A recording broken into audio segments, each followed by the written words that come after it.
your tax therapist, and in this video we're going to talk a little bit about the tariff situation, how it affects us as individuals and how it affects us as a nation. We're also going to talk about how a lot of the jobs have gone overseas and how they're going to come back to the United States, and how cost of living has gone up and gone down. So without further ado, I am going to invite Tamara Neely to come join me in our video. Today we wanted to sit down and we wanted to talk about something that has been on my mind for several weeks, and that is on the tariffs. What most people don't know is I was actually an economics major when I went to Texas A&M. When I got married and moved to Houston, the school that I ended up graduating from didn't offer that, so I became an accountant. I had been doing accounting for a really long time.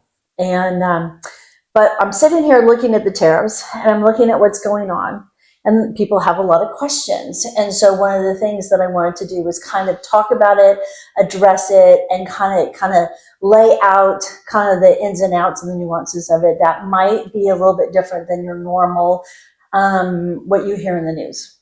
So I think about the fact that over the last 20, 30, 40 years, I'm not sure exactly when it happened, but over some time during my lifetime, that other countries started putting tariffs on the items that the United States was shipping to their country. Mm-hmm. Okay? And what that does is it causes those items to be more expensive. Mm-hmm. And as a result of that, people in that country are less likely to buy your product.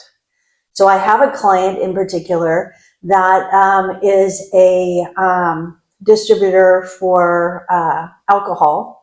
And all of a sudden, because of the tariffs, her entire European market dried up and she no longer can sell to the European market.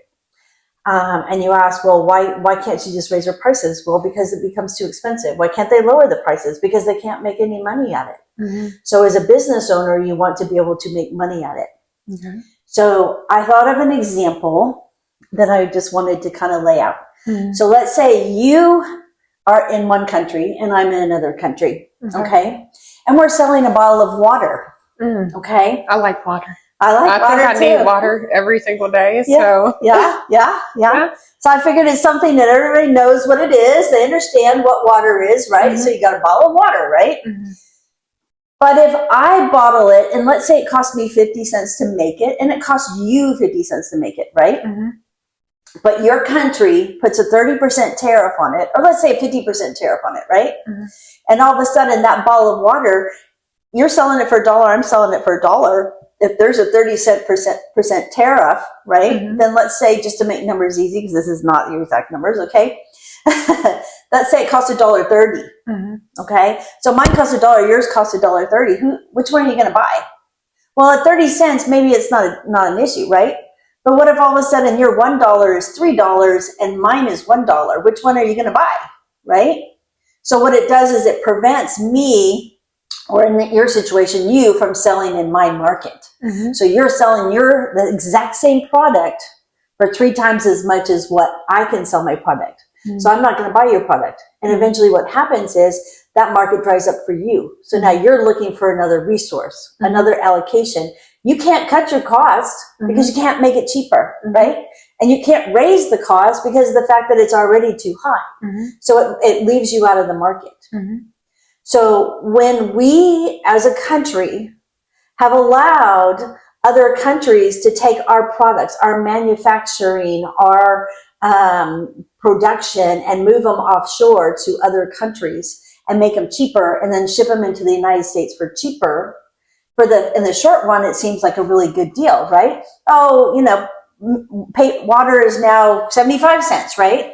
So, hey, I'll buy it, right? Because it's cheap. And so here's the thing, what Robin is explaining here, and you make a great point. This is where her economics background comes in. I also studied economics. I actually ended up graduating with an economics degree. So we kind of, I guess, we share a lot in common. Exactly. We share a lot in common. But she brought up this term called short term. So economists, they always look at the short term and the long term. Mm-hmm. In the short run, she said short run, in the short run, you'll see maybe sometimes there are benefits to, putting a Band-Aid on an issue, right? Mm-hmm. But in the long run, you see that there are real consequences. Right. Right.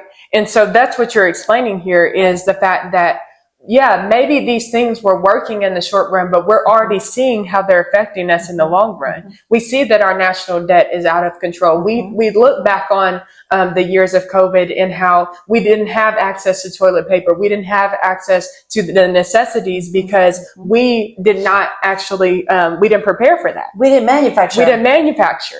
And so that's what the tariffs are all about. That's what Trump is trying to do, is he's trying to bring the manufacturing back home to America. That's right. And so there are so many people who are concerned. They're wondering, why is he doing this? This is scaring us and all this stuff. And the thing is like William Churchill said, we only have to fear fear itself. That's the only thing to fear is fear itself. In order to get results, you have to be willing to take risks. And so that's the thing, is we're taking a risk either way. If we're deciding that we want to, continue doing things how we were already doing it, that's a risk, right? To do things differently is a risk. So we have to take calculated risks. We have to think about costs and benefits, right? We have to do a cost benefit analysis, which us as economists, we're familiar with, right? Is a cost benefit analysis. Yep.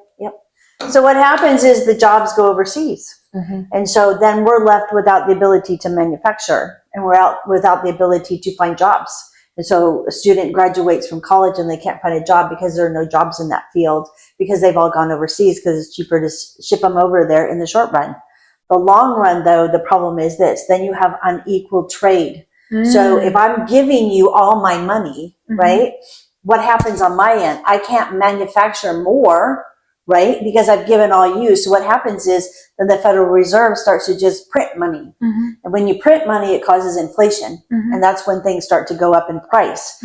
And so all of a sudden you have a lot more in the monetary policy, you've got a lot more dollars chasing fewer items. And as a result of that, those prices go up. Because of the scarcity of the resource, then it becomes of higher value, and so consequently becomes more expensive. So in the long run, your water might end up being $10, $20 because the fact that you've got all these extra dollars floating around in the economy. So then when it's shipped over to another country and then they're holding on to all those dollars, well, they want to spend their dollars too. So in order to spend the dollars, what do? They come back to the United States.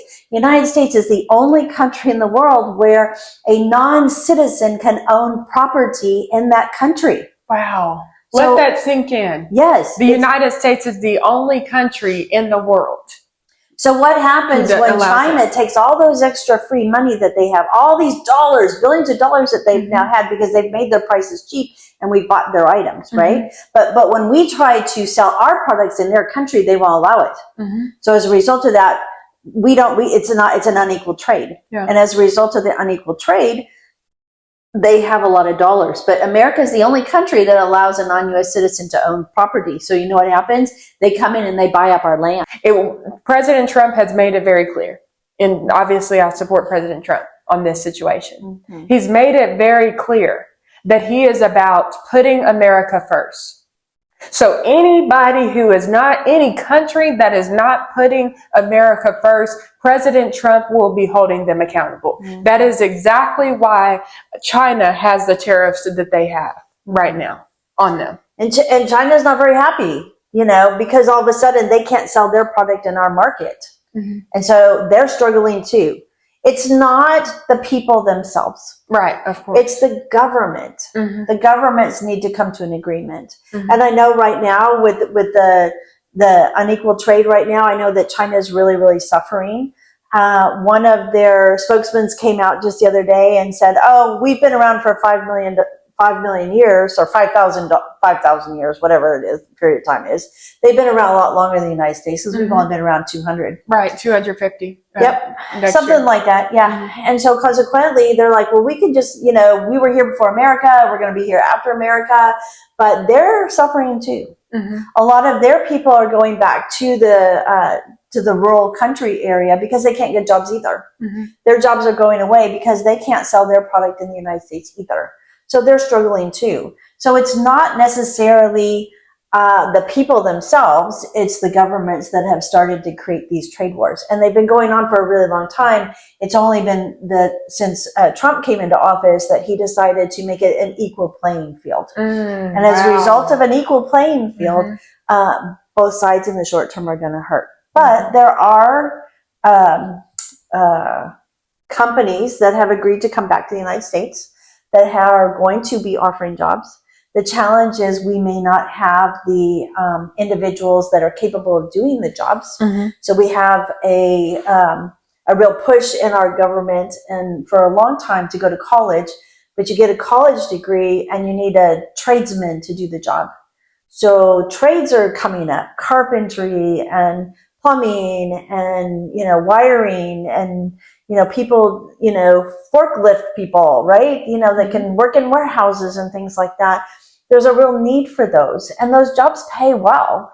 A college degree is really important for a lot of degrees. My degree, I have to have an accounting degree. I can't just hold myself out as an accountant. I can't even take the CPA exam without having a college degree. So there are certain fields that do require it, but there are a lot of fields that don't. And so some of these manufacturing plants are coming back to the United States, but there's no one that can actually do the job. So there's going to be some, I'm not sure what the right word I'm looking for, but there'll be a little bit of a struggle. But once they get going, then it's going to be okay. But in the meantime, it's finding people that are willing to work. So. Yeah, I think that's a great point. So in closing, finally, I like to say that word. Finally, Finally. Just kind of tell us where you see this trade war going and where do you think what do you think is going to be the end result? I think the tariffs are a really good idea because it evens the playing field. And I know that makes our toilet paper and our water and all the supplies and the stuff that we use on a day-to-day basis more expensive, but it'll also cause the wages to go up.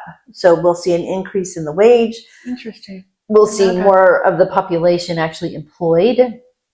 There are underemployed individuals as well as unemployed individuals that really do want to work.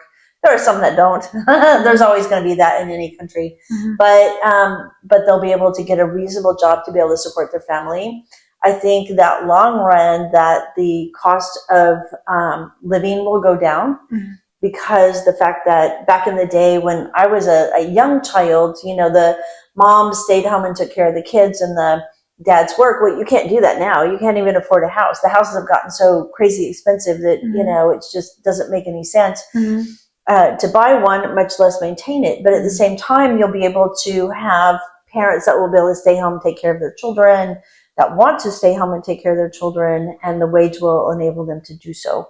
It'll also force the other countries to come to an agreement with that. And I think even in the long run, I don't think that he'll eliminate the income tax as much as we all would like that. But put me out of a job, I'd be okay with that.